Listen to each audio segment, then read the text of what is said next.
The most hated game dev.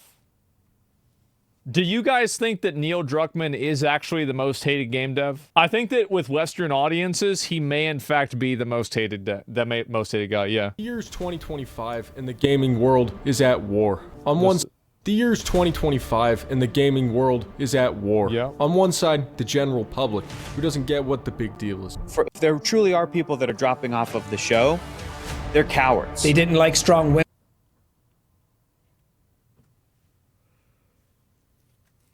They're afraid of a TV show? So let me get this. They're afraid of a TV show.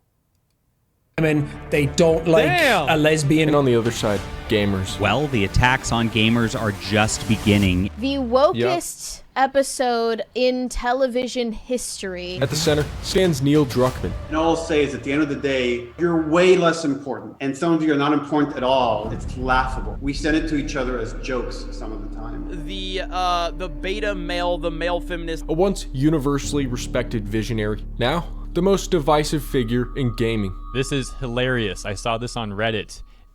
I'm gonna kill your kid in front of you. What? How vile. Turning a game studio known for only making classics into one that only makes remasters and news headlines. This to me does feel actually disrespectful, and I mean that legitimately. And to think that it all started with an idea he had in college. It's 2004, and Neil needs to pitch a zombie game to the father of zombie movies, George Romero. We had a school project where we had to pitch game ideas to George Romero. So the idea was for this kind of the story. His idea is about a cop protecting a young girl. In the game, the player switches between the two characters to force I think empathy. I heard of this. I pitched it to George, and he hated it. So I just sat on it. After getting a job as a programmer at the game studio Naughty Dog, he continues to work on these ideas in the background. Until Naughty Dog promotes Neil, along with Uncharted 2 director Bruce Straley, to direct a new project. Our task was to reboot Jak and Daxter. We started to realize Wait, that never happened though, right? I don't remember that ever happening. That it was not going to do justice to the franchise that the fans had fallen in love with. It would be shifting it so far in a new direction. I'm like, well, I have this thing I've been working on. What if we try to do this? Eventually, this turns into a game based on his zombie idea. The old cop becomes a smuggler named Joel, who's tasked with escorting a girl that's immune to the virus named Ellie across the country to people that are working on a cure. Some of Neil's other pitches include Joel being a hardened criminal seeking redemption, a virus that only infects women, and you found the one They already have that. It's called feminism. girl that it didn't infect, and that was Ellie. And the reason it failed is because it was a misogynistic idea. a revenge plot where Joel's old partner Tess hunts him across the country, and a climactic scene where Ellie comes in and saves Joel from being murdered by Tess. What the game's fuck? director, Bruce Straley, rejects the revenge elements. Quote, "Revenge just wasn't a strong enough motivation for someone to travel all the way across an apocalyptic country for an entire year." At the time, Neil agrees. "I'm pretty dark. I wanted to kill Elena in Uncharted 2. Bruce is the one that would balance me and push for more levity." The partnership works. It's a delicate tug of war, but the end result is lightning in a bottle. People are constantly critiquing each other, and that's the culture we try to cultivate here at Naughty Dog, because it helps make the game better, even if sometimes it can be frustrating and hurt your ego, but at the end of the day, it's all about the game. The game launches in June 2013, and both critics I and feel like everybody, like this game, in my opinion, has done irreparable damage to gaming, because ever since The Last of Us came out, everybody has wanted to make video games into movies. Like, I really don't like that. I think it's shifted the way that, like, because I see there's so many games that are like this now. And yeah, it's the first movie game. Yeah. Like a Kojima. Yeah, no, but like, I mean, I'm not saying all of them are bad. Like some of them are good. I mean, I heard The Last of Us Part 1 was good, but I think that a lot of people have tried to copy this because I think that people would always try to emulate Hollywood because they want to be Hollywood, which I think is it's a bad idea. Players are floored. Making this the 4th game ever to earn my highest rating. The gameplay is pretty similar to their Uncharted games. It's like a movie. Actually, my involvement is nothing. But the story? That's the problem. Is universally praised as a step forward for video games. Sarah's dead. Don't do this. Hey, babe.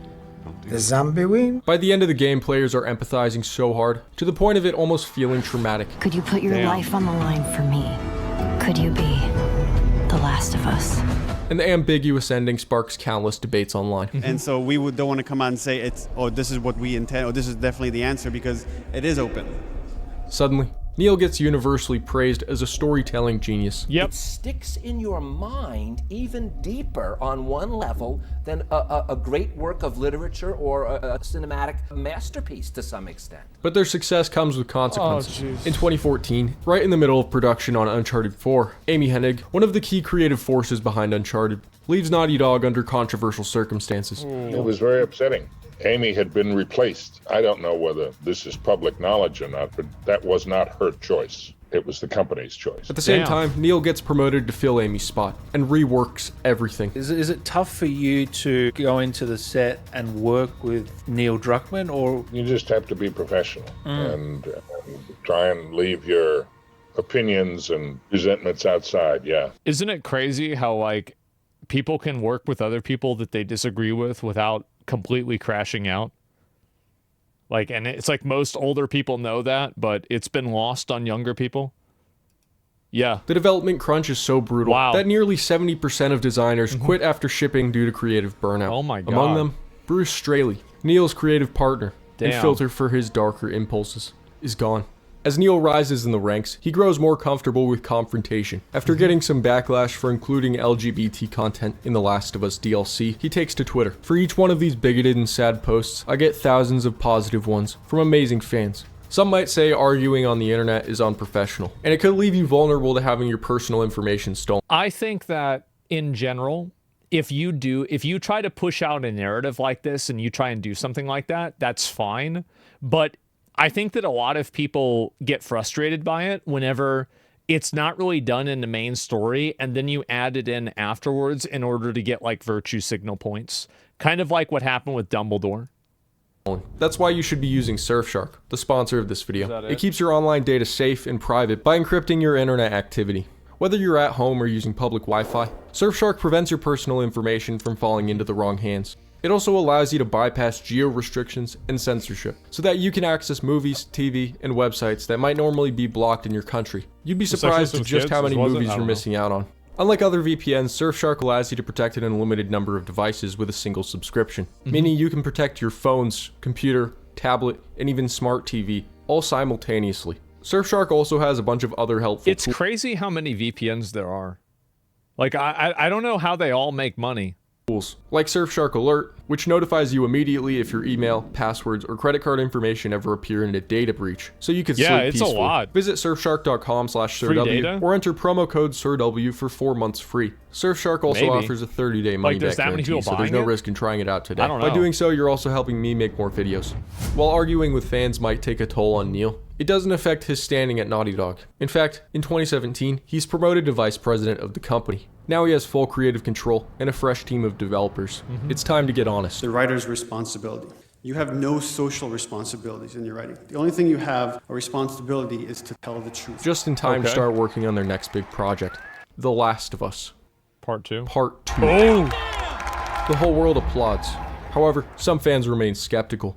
Did they even need to make a second game? Wasn't the ambiguous ending part of the point? And so we don't want to come out and say it's, oh, this is what we intend, or this is definitely the answer, because it is open.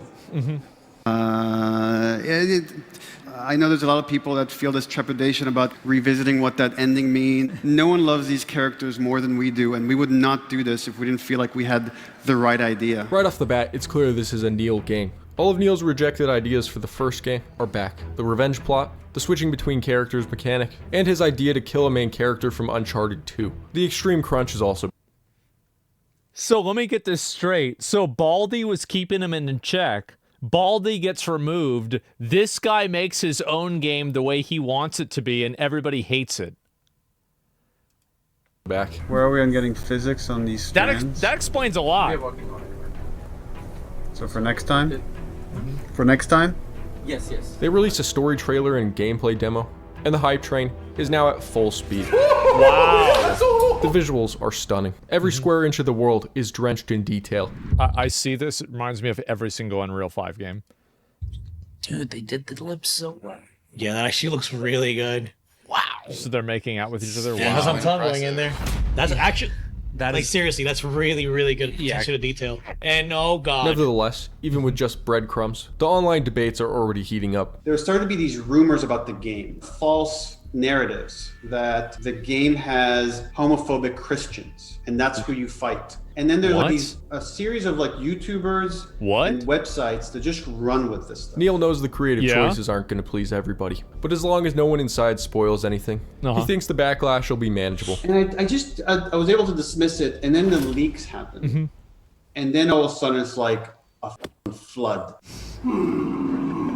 With only a couple months until the game's release, someone leaks the biggest spoiler in the game, Joel's death scene in full. Plus the fact that you play as his killer for around half of the game. The YouTube video gets taken down at around 1,000 views, but that's enough. Neil braces for impact. Just want to say on behalf of everyone at Naughty Dog, a lot of you have sent us very sweet, encouraging messages along that time that have been really helpful. We make this thing. And that was the lowest point in my life. If the leaks are true, this game can kiss my ass. The destruction of several characters that people are very attached to. And like those voices jumped. Everybody's trying to be George R.R. Martin. People are trying to be that guy that kills the really important character. And it's like, you know, like to write the story where like Gandalf dies in like, you know, the Fellowship of the Ring or something. Like they're trying to do this, you know, like, and you know, you saw this happen, and it's not that nobody can do it. I mean, they did it with Expedition 33, no spoilers included, but they did it. And it's not that you can't do it, but there's a lot of people that try and do it and they fucking fail.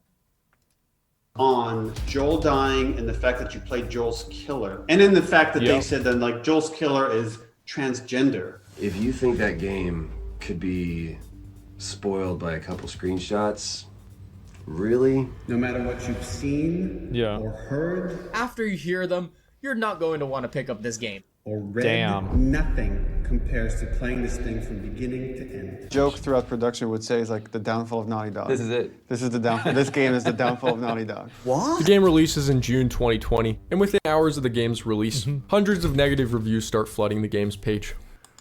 This is the kind of shit that really is confusing. Hours of the game's release. Hundreds of. You look at this right here. This right here is the problem, and this is like this happened a few years ago, right? Like at this point, so like this is the reason why games journalism died. This right here. At the end of the day, what point does a review serve? What purpose does a review serve other than to inform the customer? And it is very obvious that for whatever reason, whether you agree with it or not, these professional reviews certainly did not represent the fucking customer. Negative reviews start flooding the game's page. Naughty Dog just went full The Last Jedi on this one. Considering the game is supposed to be 20 to 30 hours long, the number of negative reviews raises some eyebrows. In response, some people even publish research articles dedicated to proving it's a coordinated attack. Sony Yeah, it was a coordinated attack, but it probably also was a coordinated benefit because a lot of journalists and people, they put a very high value on things like diversity and different types of like social dynamics that are being represented in video games or in media. But that type of value isn't really represented by the public. So how is it fair that they overvalue it, but it's unfair whenever the players and the actual consumers undervalue it or anti-value it? That's the issue, and that's what's so confusing about this, is that it's very obvious that these people make it like, you know, like the Dragon Age: The Veilguard getting a 9 out of 10. There's no way it was a 9 out of 10 game. Like, nobody thinks that. Nobody believed that. And IGN gave it that rating. Same with, like, Black Myth Wukong having an 8 out of 10 because of some bullshit thing that, like, wasn't even true. It was based off a bad translation. And so the big issue is that I think, yeah, you're right that you have a lot of negative reviews that happen. But if somebody gives a negative review for a reason why you're not going to consume a product, it doesn't matter as much as a review, in my opinion, of like somebody who actually played it and knew for sure. But it does matter. Like, you absolutely should be able to discuss, this is why I chose not to play this game. Starts allegedly taking down hundreds of reviews. Attacking gamers again. which, who's surprised? It's kind of funny that they'll delete the negative ones, right? But they won't delete the positive ones. This guy's really salty that the game didn't go the way he wanted it. Metacritic also implements a 72-hour waiting period for future reviews. Attacks are coming at Neil from all sides, but rather than letting it pass over, Neil goes full offense. And all I'll say is at the end of the day, to all our critics, we listen to that stuff and we digest a lot of it, but you're way less important. And some of you are not important at all when you're kind of shout and threaten and doing all that stuff. The problem is that the game sucked. Okay, if Kojima said this, everybody would be spamming based.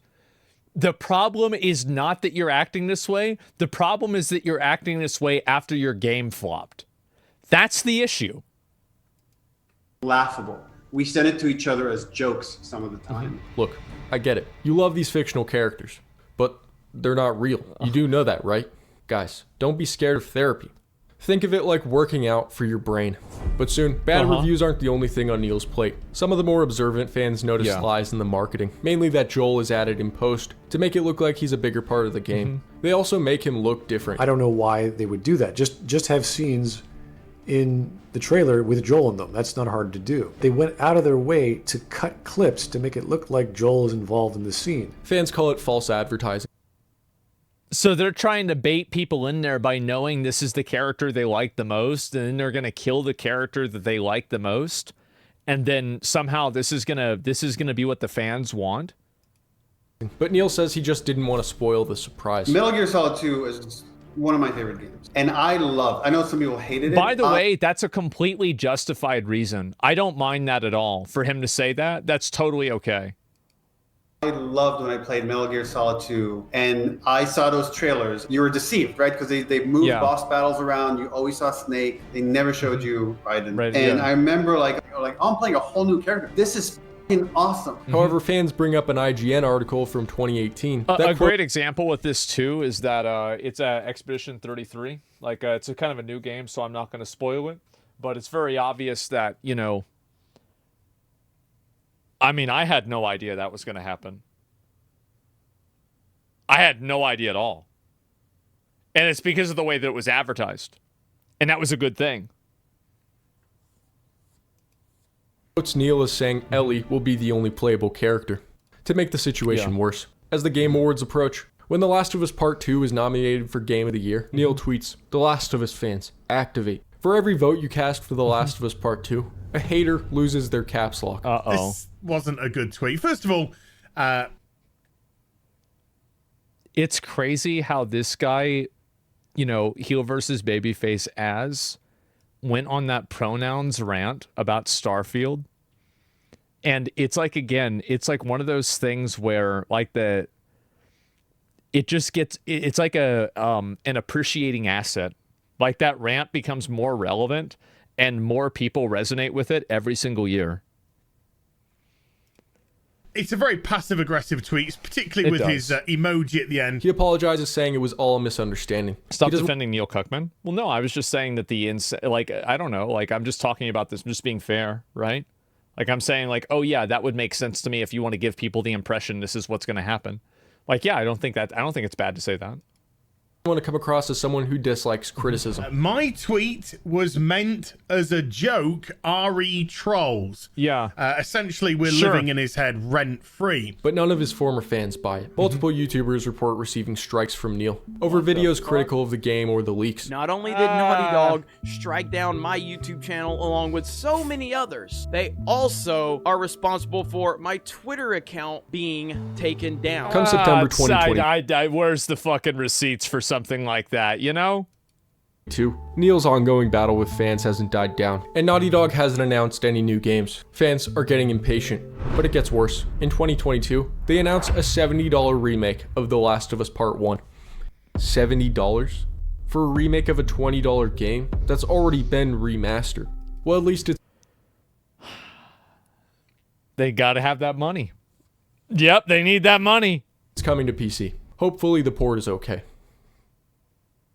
Oh boy. Players booted up. Wow. And it's, well... Wasn't that, the Prime Minister of Canada? After over an hour of waiting for it to build shaders, frame rate issues on the most high-end computers, textures not loading properly, and cutscenes where all the characters are wet.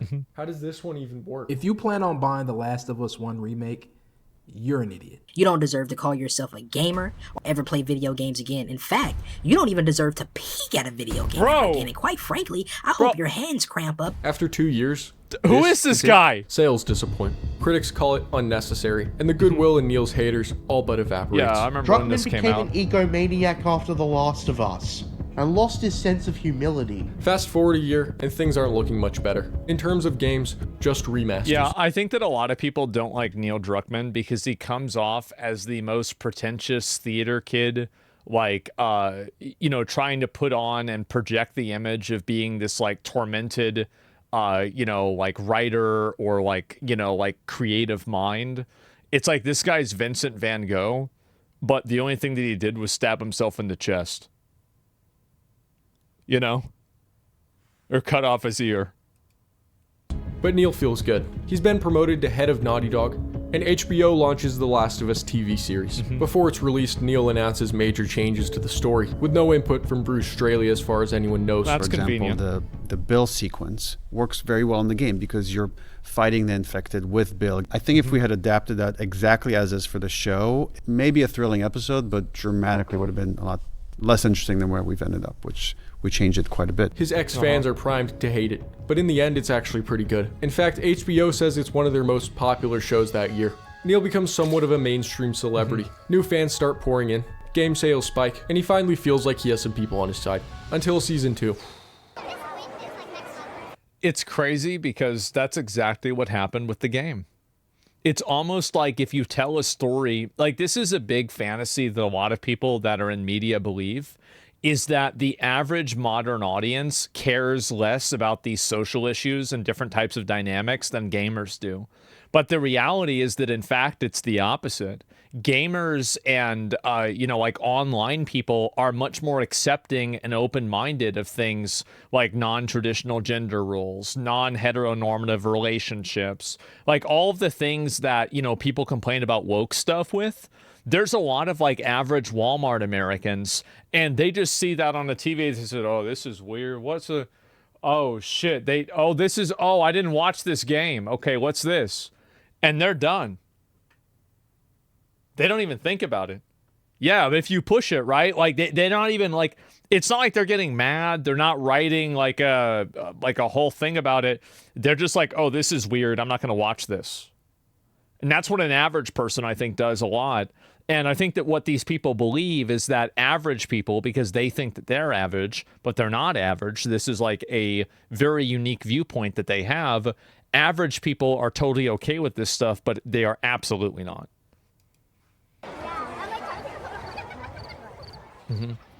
Why people didn't like the second game and season has nothing to do with woke. It did in the game. People didn't like that Abby character because she had a non-female body, and they thought that it was a weird type of like representation. And I think that that definitely was a big reason why. Like, I didn't even play the game, and I know that. I mean, I'm just saying, like, that is the reason. Like, it goes beyond that. No. But what I'm saying is that you're right. You're right. Maybe it's not woke stuff. It's the story is what you guys are saying. You're right about that. But I'm saying also, whenever you're talking about putting these ideas out to the public dislikes them more than you'd imagine. It turns out fans of the show who haven't played the games have no idea what's in store. Yeah. Kill him with a golf club? Guys, I don't know what to do right now. I don't know what to do right now. I didn't think it was gonna happen this soon. And after Joel's big moment, public opinion shifts. IGN gives the episode their lowest rating in history. The result is a competent, often thrilling hour of television, but one that ultimately underserves the larger story and the characters it forever changes. Viewership starts to fall off, and the season finale sees a 55% drop from the first season. You have to expect that some people would just switch off after that, and people have switched off in their droves. But not only that, in December 2024, fans finally get a brief glimpse of something. It just keeps getting worse.